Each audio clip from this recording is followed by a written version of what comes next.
வணக்கம். இன்றும் பல புதிய செய்திகளுடன் உங்களை சந்திக்கின்றோம். முதலில் அஸ்வஸ்வ சம்பந்தமாக இரண்டாம் கட்டத்திற்கு தெரிவானவர்கள் தங்களுடைய முதல் மாத கொடுப்பனவுக்கான அஸ்வஸ்வ கணக்கை திறப்பதற்காக, அதாவது வங்கி இலக்கத்தை திறப்பதற்கான அறிவித்தல்களை எதிர்பார்த்து கொண்டிருக்கிறீர்கள்.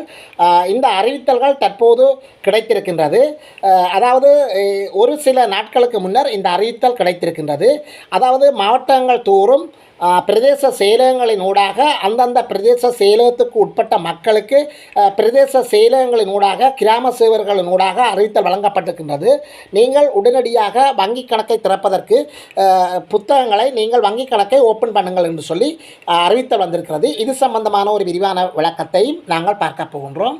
தேரேறி அருள் பாலித்த அலங்கார நல்லூராம் இலட்சக்கணக்கான பக்தர்கள் புடைசூழ நல்லூரில் நல்லூர் கந்தசாமி கோயிலில் தேரேறி அந்த பக்தர்களுக்கெல்லாம் அருள் பாலித்திருக்கின்றார். இம்முறை உள்நாட்டு மற்றும் வெளிநாட்டு மற்றும் தமிழ்நாடு போன்ற இந்தியாவிலிருந்து கூட நிறைய பக்தர்கள் கலந்து கொண்டிருக்கின்றார்கள். இது சம்பந்தமான ஒரு விரிவான விளக்கத்தை பார்க்க போகின்றோம். அதைவிட செம்மணி புதைவெளி விவகாரம் சம்பந்தமாக நீதி விசாரணையை கோரி நிற்கின்றார். இலங்கையின் வடக்கு கிழக்கு பல்வேறு மாவட்டங்களில் பல்வேறு இடங்களில் புதைகுழிகள் இருப்பதாக கருத்துக்கள் நிலவுகின்றன. திருவோணமலை மற்றும் யாழ்ப்பாணத்தில் மண்டதீவு பகுதியில் 90ஆம் ஆண்டில் புதைக்கப்பட்ட கிணறுகளுக்குள் புதைக்கப்பட்ட புதைகுழிகள் இருப்பதாகவும் அவற்றை மீளவும் அகலப்பட வேண்டும் என்று சொல்லி வலுவான கருத்துக்கள் நிலை வருகின்ற நிலையில் செம்மணி மனித புதைகுழி விவகாரம் தொடர்பாக நீதி விசாரணையை கோரியிருக்கின்றார் நாடாளுமன்ற உறுப்பினர் ரவிகரன் எம்பி. இது சம்பந்தமான ஒரு விரிவான விளக்கத்தையும், செம்மணி மனித புதைக்குழி அகழ்வு இன்று ஆரம்பிக்கப்படுகின்றது. செம்மணி மனித புதைக்குழி அவ்வப்போது தூண்டப்பட்டு பிறகு நிறுத்தப்படுகின்றது. செம்மணி மனித புதைக்குழி அகழ்வு இன்று 22ஆம் தேதி வெள்ளிக்கிழமை மீண்டும் ஆரம்பமாக உள்ளது. இது சம்பந்தமான ஒரு விரிவான விளக்கத்தையும்,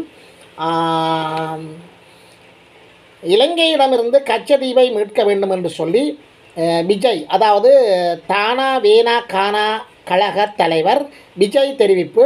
கச்சதீவை இலங்கையிடமிருந்து மீட்கப்பட வேண்டும் என தமிழக வெற்றி கழகத்தின் தலைவர் நடிகர் விஜய் தெரிவித்துள்ளார். இது சம்பந்தமான ஒரு விளக்கத்தையும்,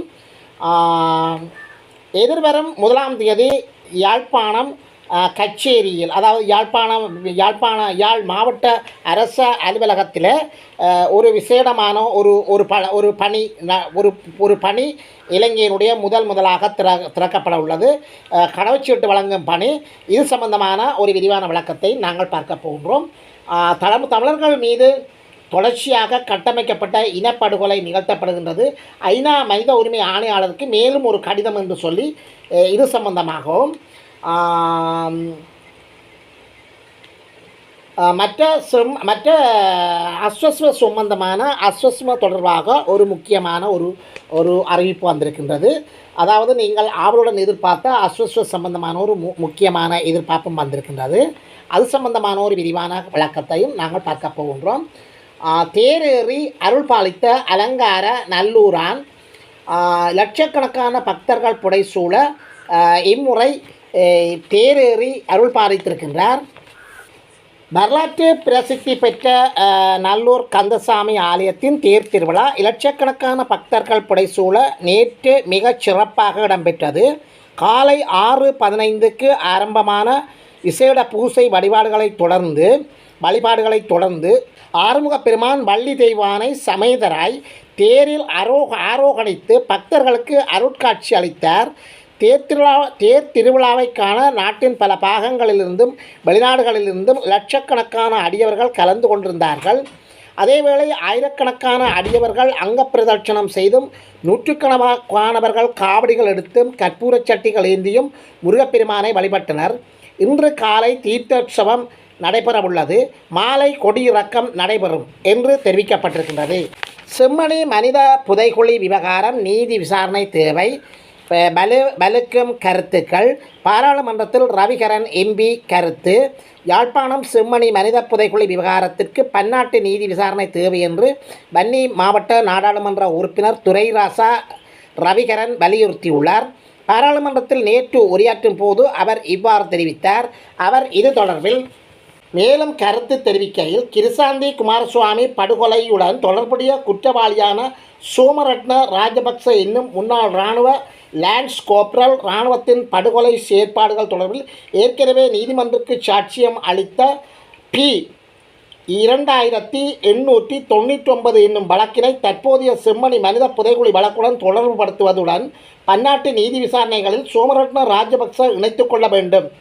அத்தோடு செம்மணியில் மீட்கப்பட்ட எலும்புக்கூடுகளை அடையாளம் காண்பது தொடர்பான விசாரணைகள் வாக்குமூலம் வழங்க வரும் மக்களை குற்றப்புலனாய்வு திணைக்களம் அச்சுறுத்துவதை இதன்போது சுட்டிக்காட்டிய பாராளுமன்ற உறுப்பினர் ரவிகரன் குற்றப்புலனாய்வு திணைக்களத்தின் இத்தகைய செயற்பாட்டை வன்மையாக கண்டித்தார்.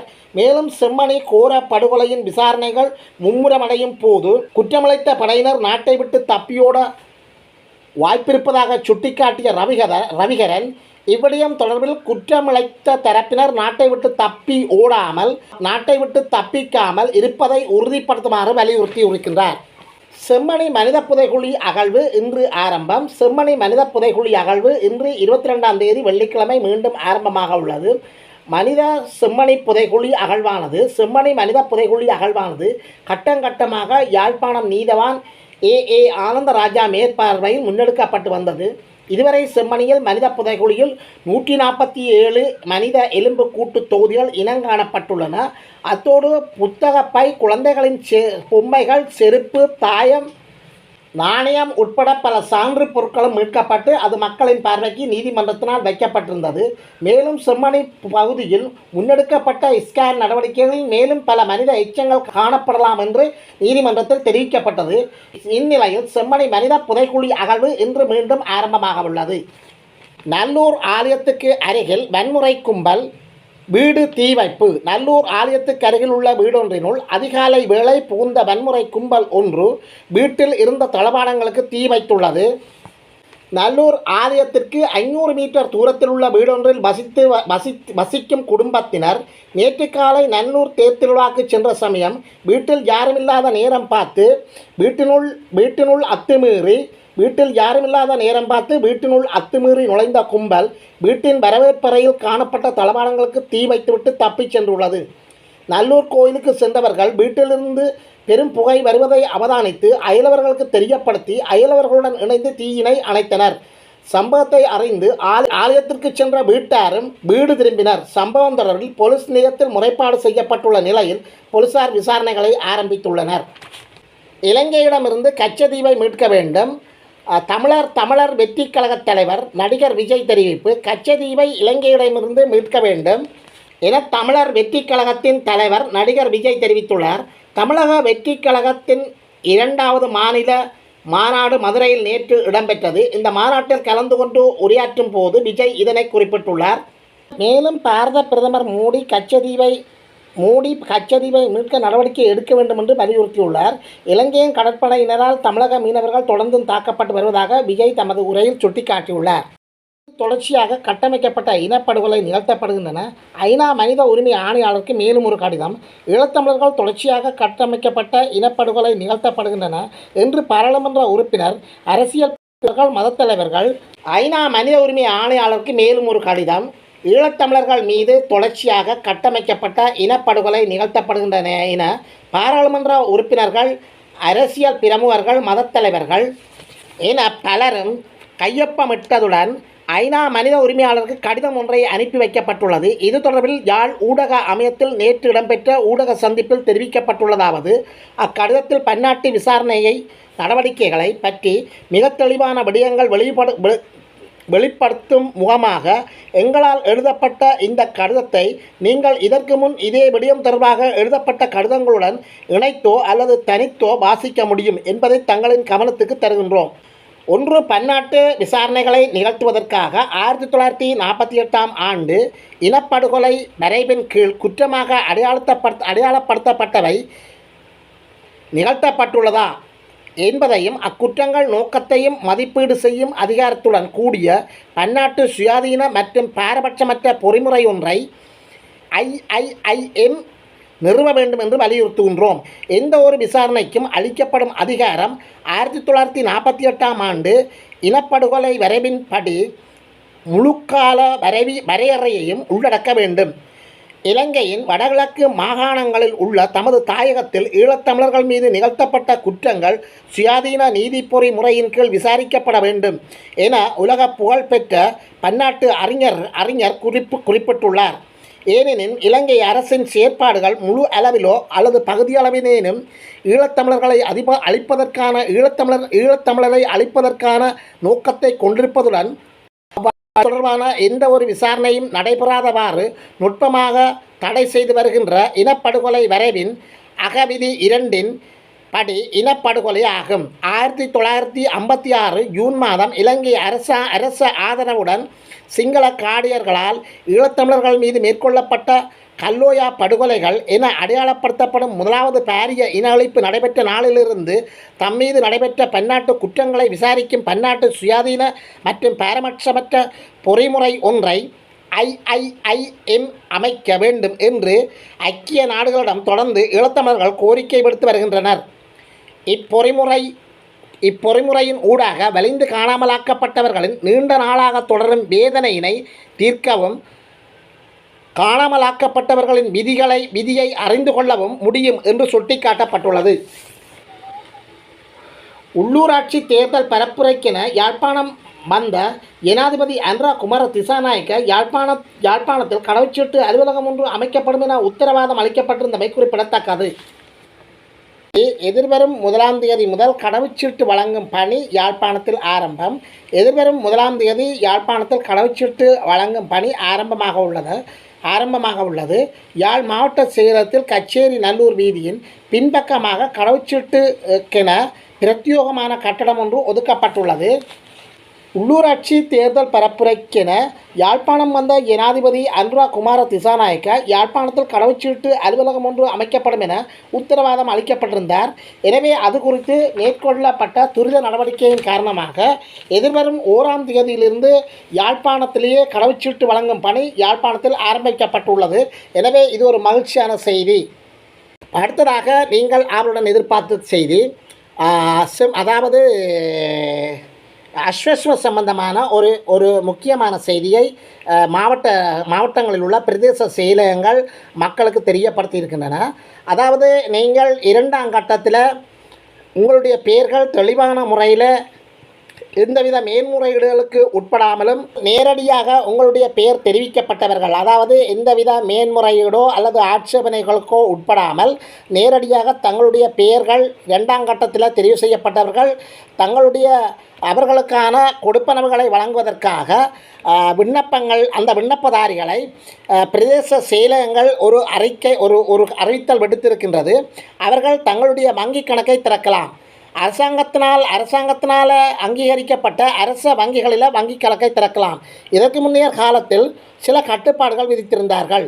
அதாவது தேசிய சேமிப்பு வங்கி, மக்கள் வங்கி, அவ்வாறான சில வங்கிகளினுடைய பெயர்களை குறிப்பிட்டு அந்த வங்கிகளில் தான் திறக்கலாம் என்று சொல்லி இருக்கின்றார்கள்.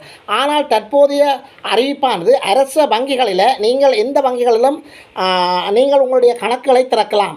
2ஆம் கட்டத்திற்கு எந்தவித ஆட்சேபனைகளுக்கும் உட்படாமல் மேன்முறையீடுகள் செய்யப்படாமல் நேரடியாக தங்களுடைய பெயர்கள் வந்தவர்கள் தான் இந்த வேலையை செய்ய வேண்டும். அதுவும் கிராம சேவகர் ஊடாக அல்லது இந்த பிரதேச செயலகங்களில் அதற்கென உருவாக்கப்பட்ட அலகுகள், அதாவது அஸ்வஸ்வ நலன்புரி கிளைகளின் ஊடாக அதற்கென ஒதுக்கப்பட்ட உத்தியோகத்தர்களினுடைய ஆலோசனைகளின்படி நீங்கள் செய்வது நல்ல. அரச வங்கிகளில் திறக்க சொன்னாலும் நீங்கள் உங்களுடைய கிராம சேவகர் அல்லது உங்களுடைய கிராமத்தில் இருக்கின்ற 3 உத்தியோகத்தர்கள், பொருளாதார அபிவிருத்தி உத்தியோகத்தர், சமர்த்தி உத்தியோகத்தர் மற்றும் கிராம சேவகர்களிடம் நீங்கள் வினாவுதல் நல்லது. ஒருமுறை நீங்கள் அவர்களை கேட்டுவிட்டு உங்களுடைய வங்கி கணக்கை திறக்கலாம். இது பிரதேசத்துக்கு பிரதேசம் வேறுபடும், மாவட்டத்துக்கு மாவட்டம் வேறுபடலாம். இருந்தபோதும் சில பிரதேச செயலகங்களிலிருந்து அந்த பிரதேச செயலக எல்லைக்குட்பட்ட மக்களுக்கு இந்த அறிவிப்பு விடுக்கப்பட்டிருக்கின்றது. அரச வங்கிகள் எந்த ஒரு வங்கியிலும் நீங்கள் உங்களுடைய கணக்கை திறக்கலாம். 2ஆம் கட்டத்திற்கு எந்தவித பிரச்சனைகளும் இல்லாமல் நேரடியாக தெரிவு செய்யப்பட்டவர்களுக்கு மட்டும்தான் இந்த அறிவித்தல் பொருத்தமாக இருக்கும். ஏனையவர்கள், அதாவது மேன்முறையீடு செய்து அதற்கு அதாவது ஆட்சேபனைக்குட்பட்டவர்கள், மற்றது மேன்முறையீட்டுக்கு உட்பட்டவர்கள் நீங்கள் அந்த உத்தியோகத்தர்களுடன் தொடர்பு கொண்டு உங்களுடைய பெயர்களை சரிபார்த்து வங்கி கணக்கு இலக்கத்தை திறப்பது உங்களுக்கு நன்றாக இருக்கும். மேலும் அலைச்சல்களை தவிர்த்து கொள்ளலாம். இவ்வாறு நீங்கள் வங்கி இலக்கத்தை திறந்த பின்னர் அந்த வங்கி இலக்கத்தினுடைய அந்த வங்கி இலக்க புத்தகத்தின் அந்த முகப்புகளை நீங்கள் போட்டோ காப்பி செய்து, அதாவது பிரதி செய்து, மீண்டும் உங்களுடைய அந்த கிராம சேவகர்களாகவோ அல்லது அதற்கென பிரதேச செயலகங்களில் ஒதுக்கப்பட்ட அஸ்வஸ்வ நலன்புரி கிளைகளில் இருக்கின்ற உத்தியோகத்தர்களுக்கோ நீங்கள் அதை சமர்ப்பிக்க வேண்டும். அதாவது வங்கி கணக்கை திறந்த போது அந்த வங்கிகளில் இருந்து ஒரு புத்தகத்தை தருவார்கள். அந்த புத்தகத்தினுடைய முகப்பை நீங்கள் பிரதி செய்து போட்டோ காப்பி செய்து ஒப்படைக்க வேண்டும். அவ்வாறு செய்கின்ற போது தான் அந்த கணக்குக்கு உங்களுக்கு காசு வரும். ஏனென்று சொன்னால் அந்த புத்தக இலக்கம் அவர்களுக்கு தெரியாது. யாருக்கு தெரியாது? அஸ்வஸ்வ நலன்புரிகள் சபையினருக்கு தெரியாது. எனவே அந்த அஸ்வஸ்வ நலன்புரிகள் சபையினருக்கு உங்களுடைய வங்கி இலக்கத்தை திறந்து அதனை நீங்கள் தெரிவிக்க வேண்டும். இவர்களுக்கான இப்பொழுது வங்கி இலக்கத்தை தான் திறந்து அதை உறுதிப்படுத்த சொல்லியிருக்கின்றார்கள். ஆனால் இவர்களுக்கான முதல் மாத கொடுப்பனவு எப்பொழுது வழங்கும் என்று சொல்லி அறிவிக்கப்படவில்லை. அவ்வாறு அறிவிக்கப்படுகின்ற போது முதலாவது மாதத்துக்கான அந்த கொடுப்பனவு எப்பொழுது என்பதை நாங்கள் உங்களுக்கு விரைவாக அறியத் தருகிறோம்.